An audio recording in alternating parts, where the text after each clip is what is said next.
Hey, everybody, and welcome to a new episode of Docs That Raw.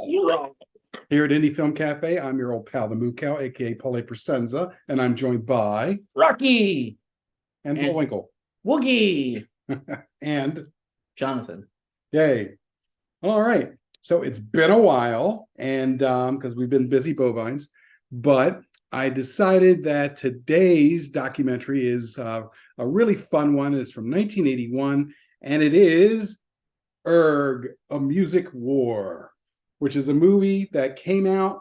I remember seeing it in the theaters in high school. This is freshman year of high school for me. And it's a really great encapsulation of the scene back in 1981. And the thing was, it was out in the theaters, and then that was it. You couldn't get this anywhere. The only time you could ever see it was when it was on HBO for a little bit, and then Night Flight. It would every now and again it would come on, but it would be all broken up because of commercials. And 2009, they finally allowed a DVR copy that you could buy. It was like the unofficial official version, but it was off of a crap version or a copy of a copy. So it looked terrible and the sound wasn't good. And then finally, it's comes out on the Warner Brothers Archive collection. So you can actually go out there and it's all been cleaned up. It looks great. It sounds great. And we are going to do it and talk about it. All righty. That's it. Urgh. So we'll see you on the flip side. In a bit. Yeah.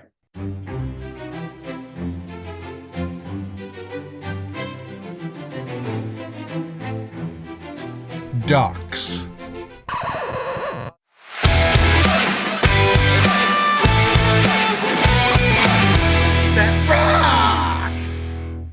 All right, guys. So we are back after watching Urgh, A Music War. Urgh. And this was your first time seeing it, wasn't it? It was. I'd never even heard of it. So what did you think? Just like I haven't heard of any of your Docs That Rock yet. I know.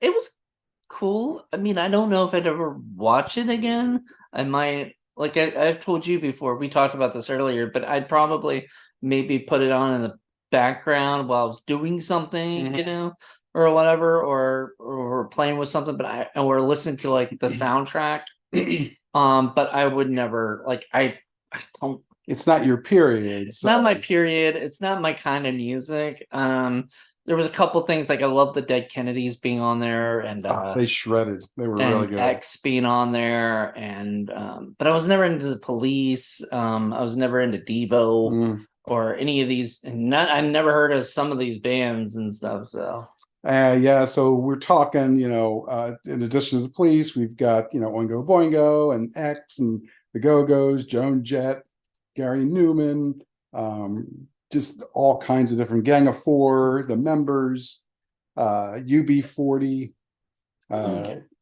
just, all kinds of great things. Devo, like you said, and the Au Pairs, whom I loved, and a lot of good stuff. Chelsea. It was just a great collection of bands that were big and were just, emblematic of the period, sort of the underground sound. Although the Police were more popular and Devo was popular, and the Go-Go's became popular. They were like a big MTV hit because MTV came out roughly around 1981-ish. So yeah, so for me, this is there's a lot of nostalgia involved with this, but this is great stuff. The Cramps put on a great performance. They were shredding it up, and they were pretty great. Cool. So for me, this was my music of high school. This was freshman year of high school for me. So when did you first discover this yourself?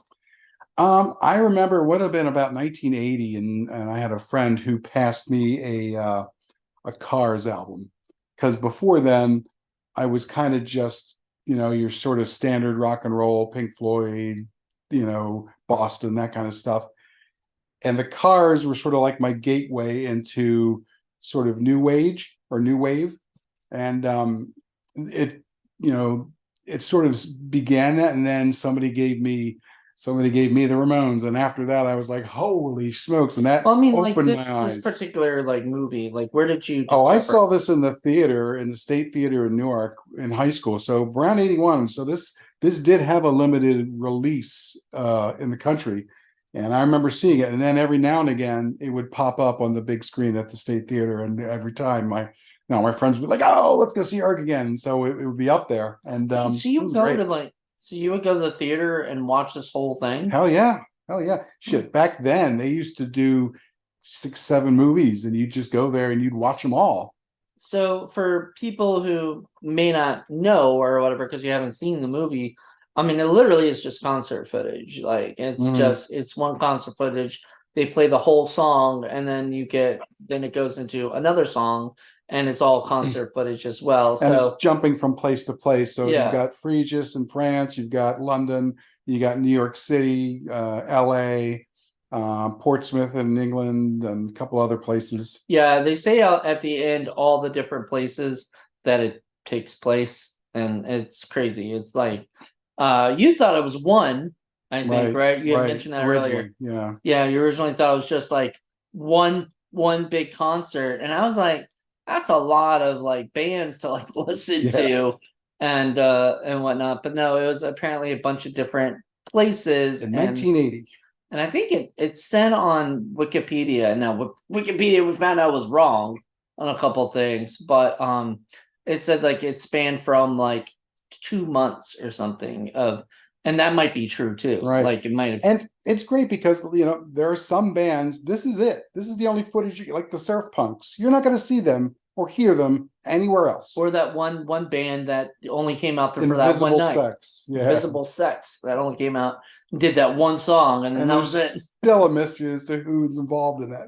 Yeah, in that because band. they dressed up in these like weird like fucking outfits and shit. And they all called themselves Gene, Gene. So that's weird. There's a lot of fun, interesting performance art involved with all this. What was the first thing when you first saw Klaus Nomi? I just thought it was weird. I mean, like all these like, but you kind of warned me a little bit. The incredibly high falsetto. Oh God, yeah, that drove me a little bit crazy. You said he passed away, unfortunately. Yeah. I forget when he died. Yeah, damn, that But sucks. he and a number of other of these people actually performed on Saturday Night Live, which was interesting. They used to put all kinds of interesting people on Saturday Night Live way back in the day. Anymore. No, it's all pop sanitized. Shit. Yeah, it's all safe. Well, yeah, because they had too many people like Andy Kaufman and other people who caused problems. Fear, that was the famous one. Is what's his name? John. But he was from the other one, like Decline of Western Civilization. Yeah. And you were saying that before on the last, I think the last doc set. He loved the Fear, and they got him on there, and it freaked out the dude who was running the network, and he's like, never again. Lord Michaels Yes, was like, Lorne Michaels. No more. Never again. I don't blame him. He's I hate to say it, he's the man. Yeah. Like Lord Michaels is the definition of like a businessman. Boss. Well, Saturday Night Live used to be something different than what it became. Hell yeah. Once it became popular. Yeah. Because companies had to kind of take the original group is the ones that I liked. After that, I never had any interest. But some of these bands, like I said, they appeared on that, and it was a different era. It was a different time. It was less safe. But there was a lot more creativity, a lot more stuff going on. People could sort of be themselves, and it was a time when, people talk about being welcoming to, minorities now. It was, the underground scene was extremely welcoming. That's where you went, if you were different than everybody else. It was more welcoming for different people. Okay. So we'll go through this because I got the whole list here. Okay. So, all right. So the Police were first, right? And they were wonderful. But they were the most famous, and they were pretty much the group who backed and financed the whole picture. So that's why they begin it and why they end it.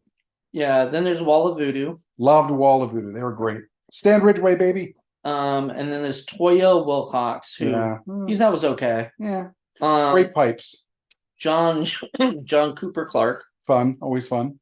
Orchestral Maneuvers in the Dark. Yep. With their big signature song. Enola Gay. Yep. Okay. Chelsea, always fun. Which I'm on Fire. Oingo Boingo, Yay. which we've talked about, and We've covered on We have Indie Film Cafe so much Elfman Richard stuff. Elfman stuff. So Yeah. and Danny Elfman sometimes is a part of the Richard Elfman. We are stuff. absolutely full of Elfman. So we love Elfman. We love it. Which they didn't write his name down. I know they've had Elsman. It was funny. Elsman, you know. Boo! Boo! Whoever did the right on. there. But that shows how punk it is. I know. It's funny. Echo and the Bunnymen. Yay! Who's on the Donnie Darko soundtrack and everything. Jules Holland. Yeah. XTC. Yep. Andy Partridge. Klaus Nomi with Total Eclipse. I don't remember this band. Oh, you would know this because they did the Where's Captain Kirk, which is Athletico Spitz 80. Yeah, that was kind of like their one thing. Yeah. The Go-Go's, We Got the Beat. Dead Kennedys. Yes. Bleed for Me.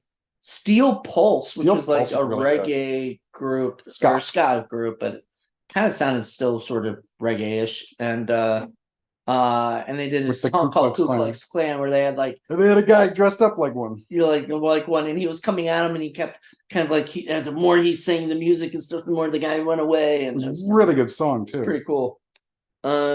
Then let's see. Your boy Gary Newman. Gary Newman. Yep. Joan Jett and the Blackhearts. Joan Jett. Which at the time she was just called Joan Jett. I guess the Blackhearts hadn't got together with her. She did Bad Reputation, which that was like her big song. Was her big song. I knew it. Like it was the only song I think I knew all the way. There was a couple songs you knew, but you've heard this album a lot, so you probably knew all of them. I had the soundtrack for years. Yeah. Let's see. Magazine with Model Worker. Surf Punks, My Beach. My Beach. Yeah, the Members. Love the Members. Offshore Banking Business. That was their song. Yep. Au Pairs. Love the Au Pairs. Au Pairs. Okay. The Cramps. Yeah, that was great. Dude, tell me that wasn't a great performance. It was pretty good. I liked it. You Tear It Up. Yeah, they were amazing. They were one of those bands that if you saw them live, it was a whole different story than just listening to their albums. Invisible Sex, we talked about earlier with Valium. Pierre Ubu. Oh, Pierre Ubu. Yep. They've been around forever. Devo with Uncontrollable Urge. Yep. The Alley Cats. Should have been much bigger than they were. And your favorite, John Otway. Oh, God, I hate John Otway. So he was telling me this guy's more like a poser, I guess. He's like falling all over the place. He's just trying too hard. Way too hard. It's terrible. And the song went on forever. I know. And then he would talk for a little bit. Yeah, and he would talk, and we're first of all, I can't understand what he's saying. And secondly, I just Charles coming home again. Yeah. I don't care. I got bored. Shut up, John Otway. We wanted to skip, but we couldn't because I said, in this version of this release, they cut out Splongeness Abounds, and I was like, I wish they'd kept Splongeness Abounds and gotten rid of John Otway. Yeah, well, somebody made the wrong decision there. Or maybe John Otway paid more money. Gang of Four is next. Fabulous. 999 with the Homicide. The Flesh Tones. Great song. X. Scarfish. If you remember from the previous Docs That Rock. Yeah, so X was on Decline of Western Civilization. And they played the same song. Yeah. So it was kind of a little bummer of a thing because I guess that was their big hit. Right. Well, 1980, that was the album that they had, and that was their time. That was their hit. So it was Beyond and Back, I guess was the song. Right. Scarfish with Sign of the Cross. What did you think of Scarfish? I mean, I don't really remember them. I remember the name, but I don't remember what they kind of very anti-religious song. I don't remember. Yeah, they were. It was called Signs of the Cross. So, right. You'll feel real, boss. It says Splongeness About, but that was cut out. Massive nose. It was just amazing. UB40 with Madame Medusa. UB40. And then the Police with Roxanne and So then Lonely. They bring out everybody, and at least at that concert, which was Fregis, I believe. Yeah. or Either Freeze You, Fregis or whatever. LA. I thought it was LA, but it could be I Fregis. think it was Phrases. Okay. Freeze You or whatever it's called. Freeze You. I don't speak French. So Sorry. cool. Like that was it. And then Klaus Nomi apparently did the ending, which was Aria. And it's it's interesting because, like I said, there are a number of different versions of this floating around, and the version that I originally had doesn't have the Klaus Nomi singing his aria over the end credits. It has just clips of the stage people pulling down equipment, and I thought the music was just more of the end of the police and everybody else singing. But I'd have to go back and look. My other version of this is different, and it's not nearly as good. This looked much better, and it sounded much better.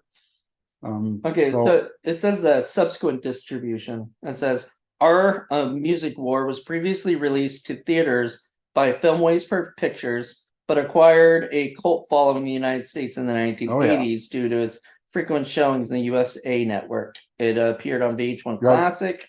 The film rights are owned by both its original producer, Miles Copeland, founder of IRS Records. Yep. And Warner Brothers Pictures, successor in interest to production company Lorimar. However, the rights to distribute the film on electronic media have been until recently mired in contractual disputes. A popular theory was that the rights were lost as a result of the collapse of the failed CED of Selectavision video cassette format. To promote the adoption of the format, RCA reportedly purchased exclusive rights to Urgh, such that it could not appear on any other media without renegotiation. When Thomson Electronics acquired RCA, Selectavision was a dead issue for them.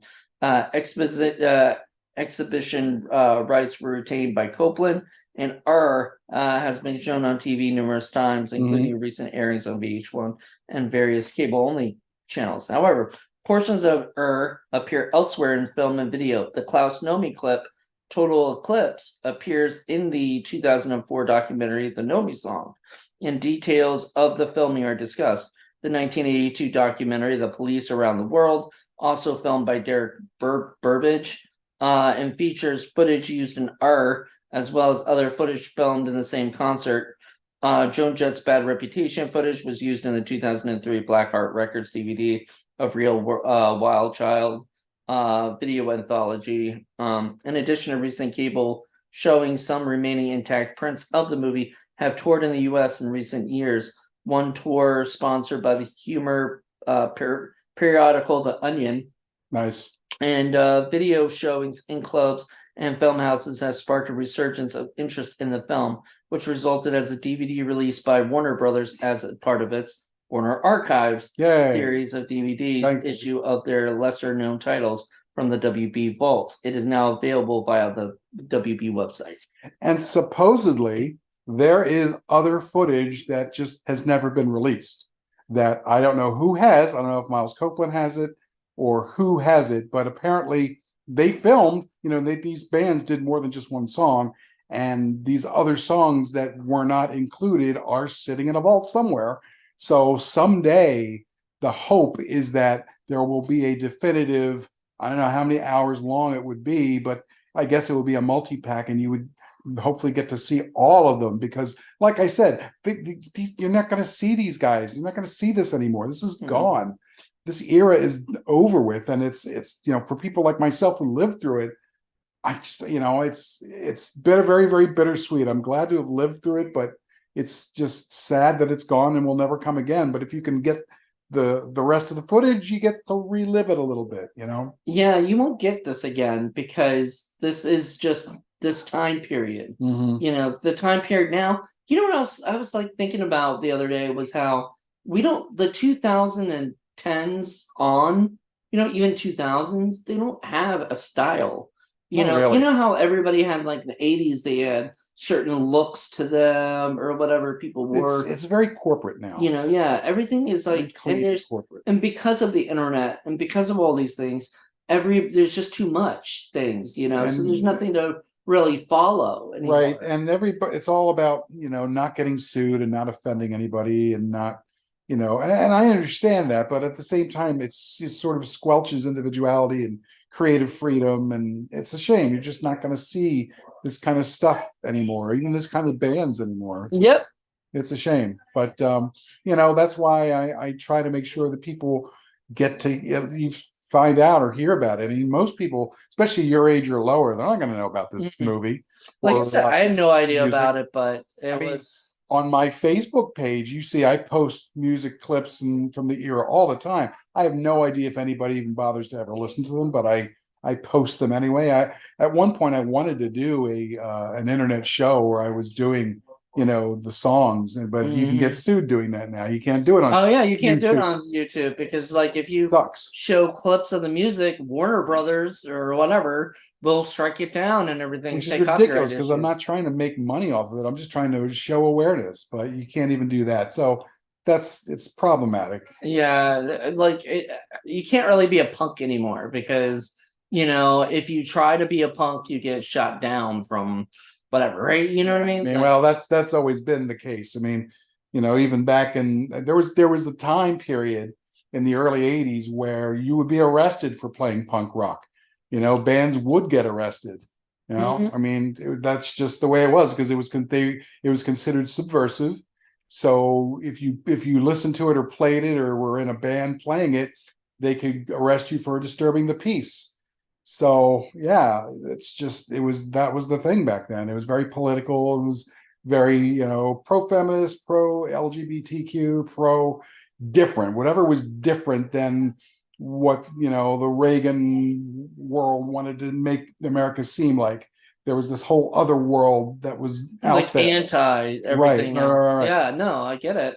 And I sort of get why, because like and nowadays we have sort of this like, separation and everything, but it's all political. And there's more representation now than there ever has been. So that's a plus. But back then, if you wanted that kind of representation, it was the underground scene that did it. It was nothing on the mainstream at all. Yep. So I that's agree. where people like myself thrived because that was my scene. Those are my people. That was my kind of movie, my kind of music, my kind of art. Yeah, it's a different thing now. It's still available. It's still out there. But you got to really, really, really, really look, and you're not going to find it on mainstream TV or mainstream radio or mainstream anything. It's just, but you got to look. It's out there. It's out there. I mean, maybe. I mean, you said some of these people still, do that stuff, right? Mm-hmm. And there are other bands that have come along the way and doing their own thing, and other artists, but you just got to look for it. I don't know. It was a lot of fun. I liked it. I enjoyed it a lot. I thought it was a fun little project. I don't know I don't know how many people nowadays would appreciate it. Yeah, that's Like true. kids today, like you were saying earlier, These nobody can kids find this stuff. today, I don't know if they'd appreciate it because they don't, they don't really know the background like they're you all do. And Swifties. I mean, she does. She marches to the tune of her own beat. So, like, whatever. Very sort of, prefabricated. It's not the same. Different No. period, different stuff. Yeah.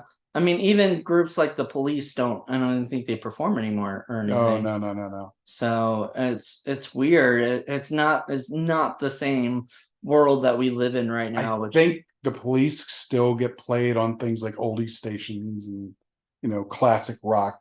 They got lumped into classic rock somehow. I don't know how, even though they were not. But what do you think of that? Because like all these bands are pretty much classic rock now. Well, but not in the traditional classic rock sense. That's like 70s and 60s and 70s music. Well, that's supposed to be like that was what it was originally But so some other bands will creep in there because they were trying to get more listeners and they were trying to broaden their audience. It's also because like each decade passes, it becomes older and older. The kids like Police, we'll put them in there. We can make more money off them, and our advertisers can sell shit that nobody wants in the first place. And they can play. They played Devo, Whip It. Which is what radio is there for. Radio, and I have to tell people this all the time. Radio does not exist to provide you free music. Radio exists in order to sell you shit that you don't need. That's why it exists. And so it will take music that it thinks will catch your attention long enough that you won't change the channel, but not, scary enough or, deep enough that makes you think or makes you afraid or makes you not want it. It makes you change the channel, basically. So they usually go for whatever is safe and popular. That's what they want, safe and popular. So they avoid things like the Dead Kennedys and, Splongeness Abounds and that kind of stuff. I mean, you see, the thing is, you don't know what's going to be popular until you try it. Usually they're the ones wagging the dog. They're the ones telling you who's going to be popular. Well, okay, so that's the music scene. And the movie scene is completely different because movie scene is like they look for who already has an audience. Studios, though, they choose who they're going to promote, though. They decide which movie is going to be, they're going to spend a lot of money because it costs a lot of money to promote things. So like the Hunger Games, they're going to give that, but because the Hunger Games has a huge following of readers, it's not much of a risk for them. Yeah, there's no risk built in. And so when they do take a risk, like working with Martin Scorsese or Donnie Darko, like you mentioned before, I mean, that was a risky still film. An indie film, like that was like absolutely that was an indie film, so it wasn't the same as like a big studio film. Or some studios, they don't. I always tell people, watch the movie called The Player. The Player really goes into all that. And that's a Hollywood film. I know. So it's a Hollywood anti-Hollywood film. It's wonderful. Which is funny because Hollywood was like, I guess this will make us money. Yeah. There's a movie I want to do for Film Freaks called The Trial, and it's with Orson Welles. That's got a new 4K. Nice. Well, that also is kind of like an anti-Hollywood diatribe because that was when Orson Welles was pretty much kicked out of Hollywood and he had to sort of go off and do his own thing because he wouldn't play by Hollywood's rules either. And it's a really good film, and it's with guy from Perkins, Anthony Perkins. Anthony Perkins, it's great role. Anthony Perkins, directed by Orson Welles. Like Anthony Perkins got to work with fucking Hitchcock and Orson Welles. I know. What a lucky dude. I wish he was still alive because I would want to ask him some questions, and everything. But anyway, but yeah, this movie was great because it had the I don't know, it had these bands that some of them I never heard of. Some of them were weird. It was great. It was great to be weird back then. I know. Who are you saying? The one that we're so afraid. The one with like the fucking like I don't know if it was like a fishnet shirt or something, but like he was all weird and shit. And you were just like, "What do you think? What do you think about this guy?" And I was like, "I don't know. He's a little too weird, I guess, for my taste." I'm not sure who you. If I looked at, if you're not talking about Klaus Nomi, then I'm not sure. I think it's Klaus Nomi. Yeah, the guy who's like looks like a Mickey Mouse. This guy. Yeah, that's Klaus Nomi. Oh God, he was so weird. You said he died? Yeah, I forget when. Oh man, so yeah, he was the weirdest of them all. I don't know, man. The Dave Thomas from Pere Ubu was pretty weird, and Pere Ubu. That's a weird name in itself. Lux Interior on the Cramps. I mean, the guy has basically a piece of leather string as a pair of pants, and he's screaming. He's got the microphone in his mouth. Yeah. All the rest, I mean, they were great. Great groups. Joan Jett, you still said she's still, as far as you know, as far as I know, she still performs. Performs, and all. And she was in like she like, if I'm correct, she worked with Craig. Never mind, probably not. I don't know.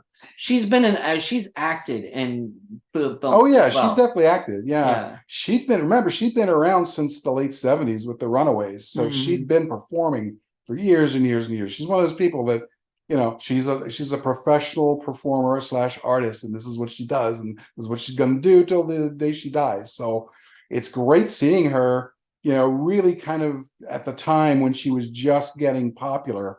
And she's just, gosh, she was so young, it's amazing. But the thing is that even this is a great time capsule, man, I can't tell you, there were thousands of great bands back then. Late 70s, early 80s, up into the 90s, there was just so much great music. And then it just, by the mid 90s, it just,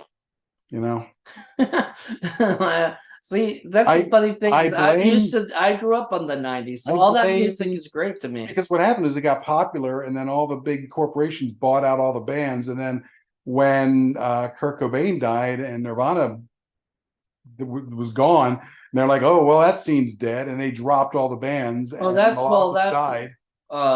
what are they? What's that called? Grunge. That's grunge Yeah, stuff. grunge was kind of like the last gasp, and then after that happened, it was all boy bands and stuff, and And that's where the pop stuff punk was. bands. That's what I grew up. I grew up on the Offspring, and the Offspring grew up on Dead Kennedys, Right, and they right. liked that stuff. And I mean, freaking Jello Biafra still performs. He's with the Guantanamo School of Medicine. Dexter Holland from the Offsprings. He was so smart. He actually went to college and everything before. Like he's a rocket scientist basically. Like he actually has like degrees and shit.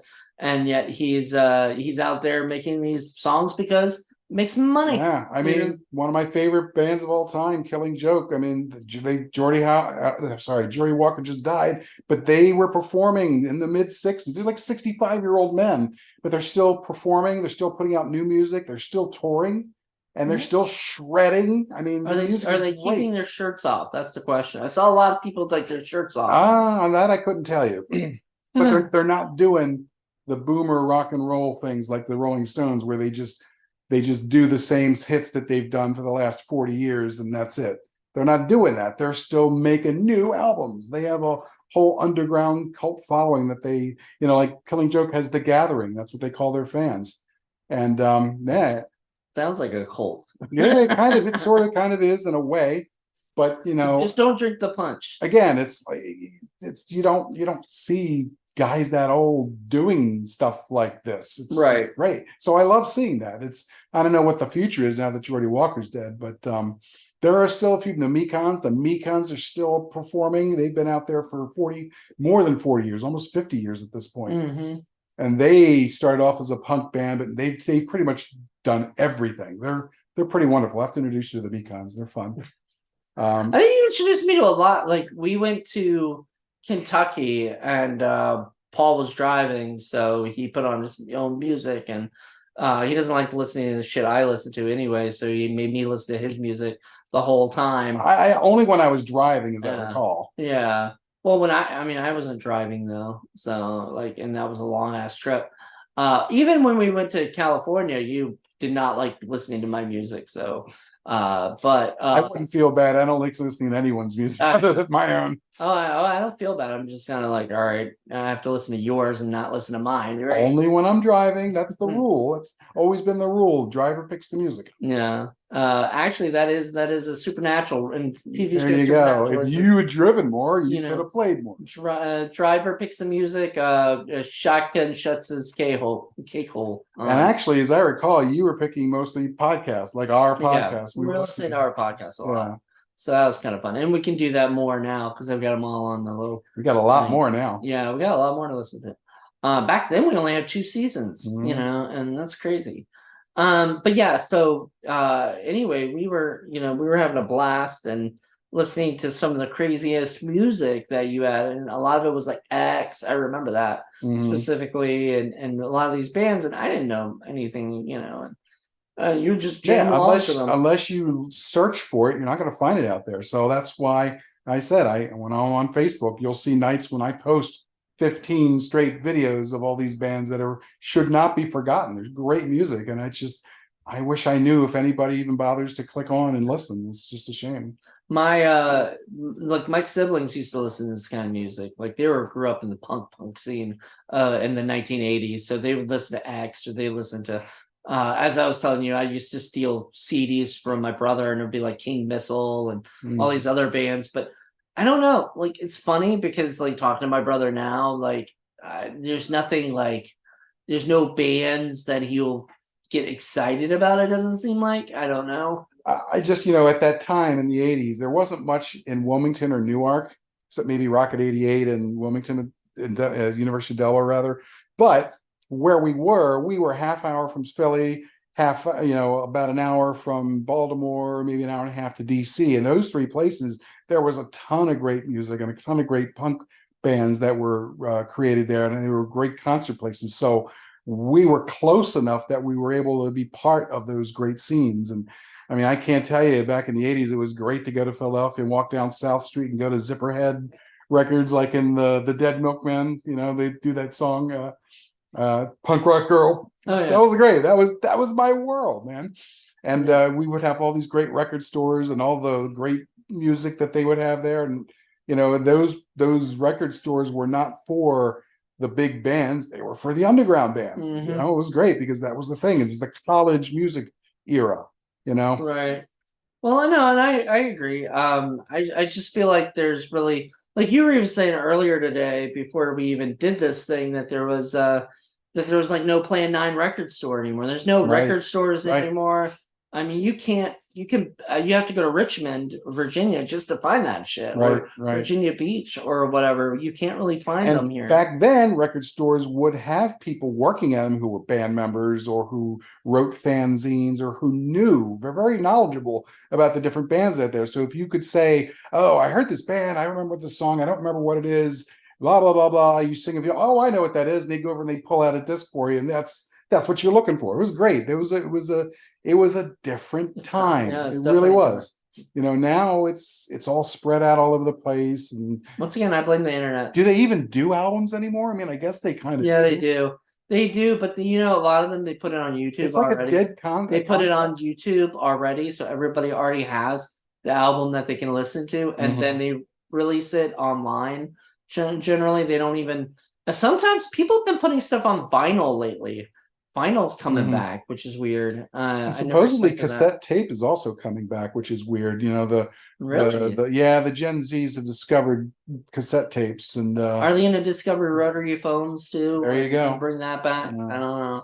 It's interesting. You have to go like this, you know. I don't know. It was a fun look back in time. Now you had done Decline of Western Civilization before. That was the second one. This is the third of our talks that rock, and this is another music thing. Do you have more music? Oh yeah, more music documentaries. Definitely, I have dozens actually from the 80s, different time periods. I think I might do another one that's more 90s oriented. I think you might be more interested in. That might be the next one that I do. But I wanted this show to be more than just music, right? Because even though it's talks that rock, it's also a big celebration of good documentaries. I never thought of it like that. It wasn't like that. Wasn't what we were trying to do. I could just do one on just music, but I didn't want to do that because there's a lot of great, other documentaries. I brought, if I can get it, just in case we were going to do two, I brought Werner Herzog's Cave of Forgotten Dreams, which is an amazing documentary. Sadly, we can't do two today, but this will be done. This looked really cool. I'm kind of excited. And I wanted to do Grey Gardens. That's also Criterion one. I have a bunch of Criterion ones too. Yeah. Gates of Heaven. That's also Criterion. And isn't there a Thin Blue Line or something too? I think so. Yeah. So there's a bunch of them that are out there. Yeah. So yeah, there's a lot of great documentaries. But see, that's the thing. That's the great thing. So Paul is doing this, and I'm starting a new podcast myself too. So we're doing different, shows or whatever that we'll show different stuff that's going on. I'm bringing 80s action movies. You're doing these, and so we're just 2024 is going to be a busy year. Trying to cover a lot of different stuff. Things that we enjoy, and Paul's got. This is all his show. This is gonna be stuff that he finds that he's interested in, that he knows everything. So although you did have one that you wanted to do, there's a couple that we might end up doing, I mean, hopefully this show will go on for a bit, so there's plenty to choose from, and plus a couple of them can be done on other shows too. So you said Criterion Watch could probably show some of those if we wanted to, or even Quick Review Thursday or something. I'm very, very tempted to do American Movie next. I really want to do that one. It's one of my we're gonna do that eventually. Favorite movies of all time. It's just so wonderful. Sounds like it might be a great season finale. It could be. You got to end it on something strong. Yeah. In that fucking movie. If you haven't seen American movie, you don't know. You're not a big documentary person. Then, yeah, that's a great film. Yeah. So there's a lot of really good ones. So but it was really nice because you started off with Dark On, and you did this one, or Coven, not Coven like oven. Yeah. And now you're doing this one. And so you sort of have your own like little thing going here for it. So I like Yeah, it. there's a lot of different stuff. Some of them are not going to be as happy or pleasant. Ticket Follies is a rough one to get through, but it's really good. It's sort of like foundational when it comes to documentary films. It's sort of one you have to see because it's just amazing. And there's a bunch of them that are out there. And then they have faux documentaries, ones that are not real documentaries but are shot in a way that it looks like it's a documentary, Sounds more like and found footage. and the line is kind of blurred.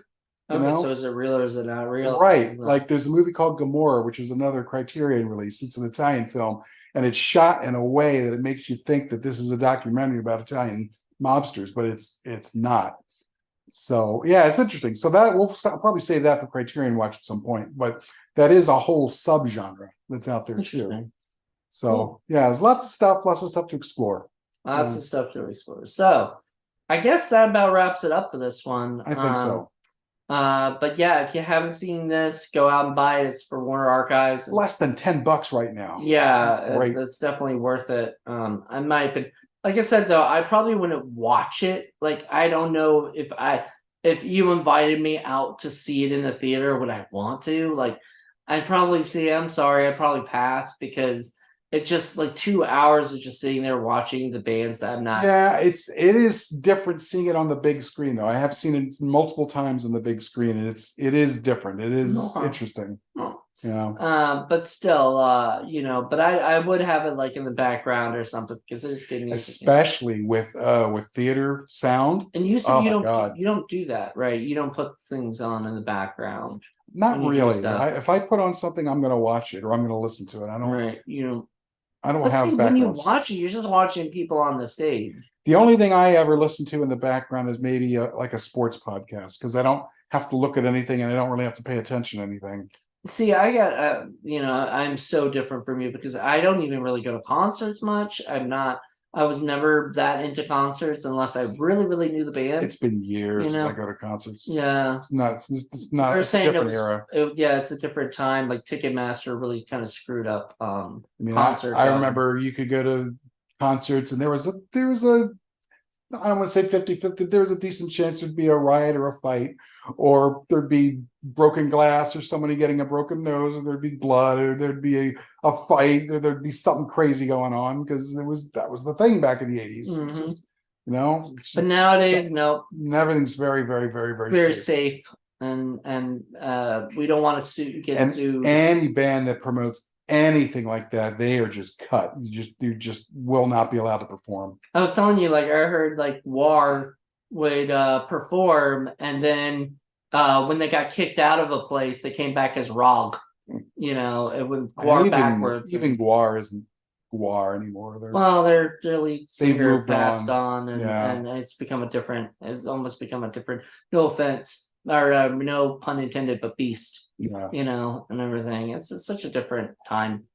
It's a different time period now anyway. You find something you like, you got to enjoy it while you've got it because these things don't last forever. I know. But we all change sort of too. Like, I don't know if you still want to go see that like that, Maybe not, but I still want to listen to the music. You know what I mean? I'm still listening to the same music I loved in freshman year of high school.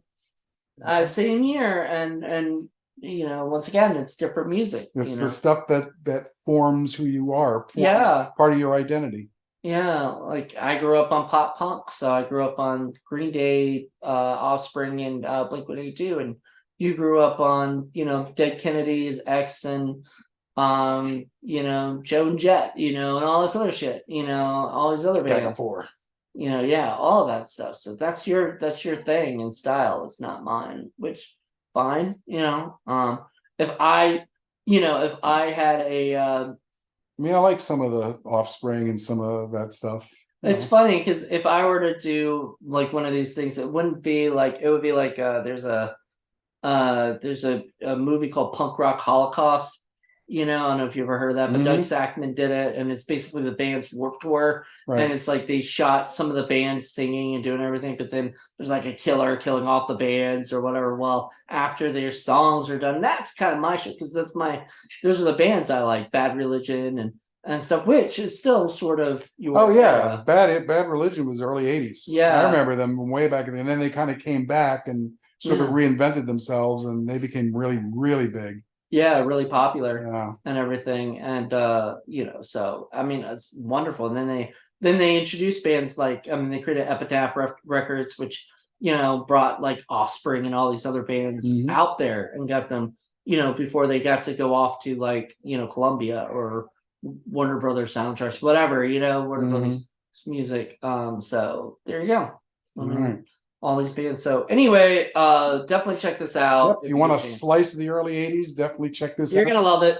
And it's a good film. Yep. Even if you don't like the music, it's fun to watch. Some of the stuff they do is just wackadoodle shit. So just wonderful to see. So check it out. You'll like it. All right. Until We'll see you next next time, time. we'll be back with another Docs That Rock. Doc that rock. Hopefully next month. Until then. Bye.